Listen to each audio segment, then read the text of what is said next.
The United States government will spend about $700 billion this year just paying interest on money it already borrowed, not building roads, not funding schools, not defending the country, just interest.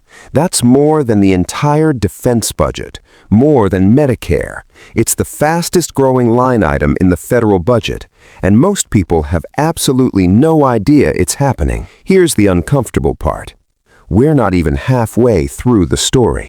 As of right now, the U.S. national debt sits at roughly $36 trillion. That number is so large it stops meaning anything to the human brain. So let's try this instead. If you earned $1 every single second, it would take you about 32,000 years to make $1 trillion. The U.S. debt is 36 of those, and it's growing by roughly $2 trillion every single year. Now, this isn't a lecture about government waste or about pointing fingers at one party or the other. Both parties spent the money.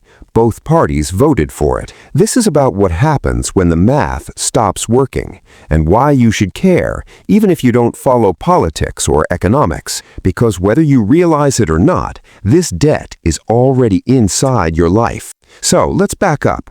How does a government even borrow money? It issues bonds.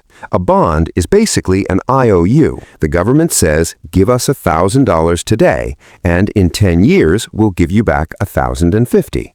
That extra 50 is the interest. It's how the government convinces people to lend in the first place. So who actually buys these bonds? Lots of people. China, Japan, pension funds, retirees, you if you own a Treasury bond or certain mutual funds, and even the Federal Reserve, which, when you think about it, is kind of wild. The government borrowing from itself. For decades, this system worked beautifully. The U.S. could borrow cheaply because everyone trusted it would pay back. Investors treated U.S. debt like the safest asset on the planet.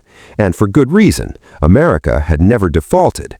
It had the largest economy, the strongest military, and the global reserve currency. Lending to the U.S. was considered boring, predictable, essentially risk-free, and that confidence created a feedback loop.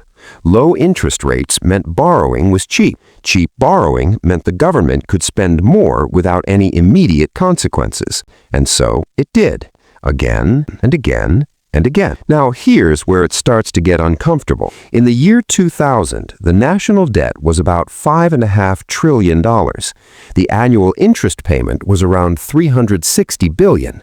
By 2010, the debt had doubled to $14 trillion, but interest payments were still manageable because rates were still low. Then came the pandemic. Spending exploded. Stimulus checks, business loans, unemployment benefits. The debt jumped from $23 trillion in early 2020 to over $30 trillion by 2022. But here's the thing. The real problem wasn't the spending itself. It was what happened next. Inflation spiked. So the Federal Reserve raised interest rates to cool down the economy. And here's the part most people miss. When interest rates go up, the government's borrowing costs go up too. Suddenly, rolling over old debt or issuing new debt became dramatically more expensive. The average interest rate on U.S. debt went from around 1.5% to over 3% in just 2 years. That might not sound like much, but when you're borrowing trillions of dollars, a small rate increase becomes catastrophic. This is the part they don't put in headlines. The debt didn't just grow. The cost of servicing that debt exploded. Let's go back to that $700 billion in annual interest. In 2020, it was $375 billion. In just 3 years, it nearly doubled, and it's projected to keep climbing. By 2030, some estimates put it at over $1 trillion per year. Think about what that crowds out. Every single dollar spent on interest is a dollar not spent on infrastructure, education, research, or disaster relief. At that point, it's not really a political choice anymore. It's just math. And here's the deeply ironic part. The government can't just stop borrowing. It needs to borrow more money just to pay the interest on the money it already borrowed. It's like using one credit card to pay off another, except the balance keeps growing and there's no plan to stop. Economists have a name for this. They call it a debt spiral. Now, you'll hear politicians talk about fiscal responsibility, balanced budgets, cutting waste. Then you look at what actually happens, and none of it changes. Spending bills pass with bipartisan support, tax cuts get extended, entitlement programs grow, and the debt ceiling, which is supposed to limit borrowing, gets raised every single time it's hit. It's theater. Because here's the truth nobody wants to say out loud. Both parties benefit from the status quo. Democrats get social programs, Republicans get defense spending and tax cuts, and nobody wants to be the one who stands up and tells voters the party's over. So they keep borrowing, and the debt keeps climbing, and the interest keeps compounding. There's a term for this in finance. It's called moral hazard. It's when someone takes bigger risks because they know they won't personally suffer the consequences. The politicians making these decisions won't be in office when the bill finally comes due, but you might be. So what actually happens if this continues? There are a few scenarios, and none of them are great. Scenario 1, inflation.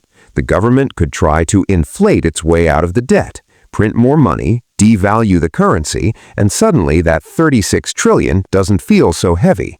But inflation punishes savers, retirees, and anyone living on a fixed income. It's essentially a hidden tax, one nobody voted for. Scenario 2, austerity.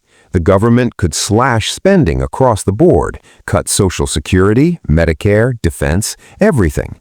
But that would crater the economy, trigger mass unemployment, and likely cause a full-blown political crisis. No politician wants to be remembered for that. Scenario 3, default.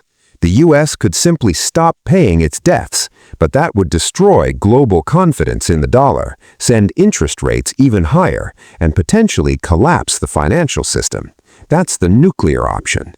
Or scenario 4, and this is essentially where we are right now, nothing changes. We keep borrowing, the debt keeps growing, and we hope that economic growth eventually outpaces the problem. But growth is slowing, the population is aging, productivity gains are uncertain, and meanwhile, the interest payments keep rising. At some point, the math just stops working. Here's what makes this especially strange. The US dollar is the global reserve currency. That means when other countries trade oil, buy goods, or store wealth, they do it in dollars. That gives the US an enormous advantage. It's almost like being the house in a casino. But that status isn't guaranteed. It's built on trust.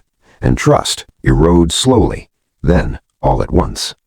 China and Russia have been working to move away from the dollar for years, building alternative payment systems, settling trade in their own currencies, buying gold instead of Treasury bonds. If the world loses confidence in U.S. debt, the consequences would be felt everywhere. Interest rates would spike, the dollar would weaken, imports would cost more, living standards would drop.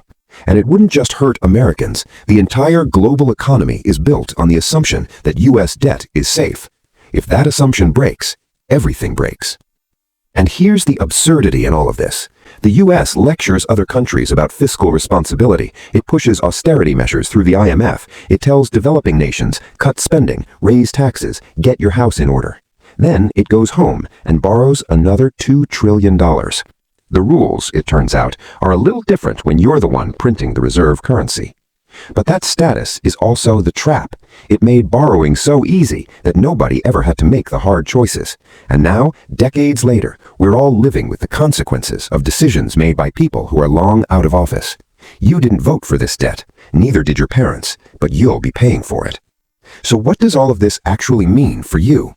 It means the era of cheap money is probably over. It means future tax increases are likely. It means government programs you were promised might not be there when you need them. And it means the economic assumptions your parents built their lives around no longer apply. But it also means something else.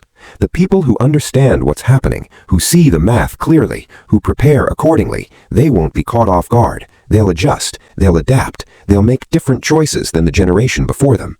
Because here's the thing about debt crises. They don't announce themselves. They build quietly over years, hidden in budget reports and bond auctions and interest rate changes that most people simply ignore. Until one day, they're not hidden anymore. The U.S. national debt is now $36 trillion and counting. The interest alone costs more than the entire defense budget, and nobody in power seems particularly interested in slowing down. So maybe the question isn't whether this ends badly. Maybe the real question is, what are you going to do about it?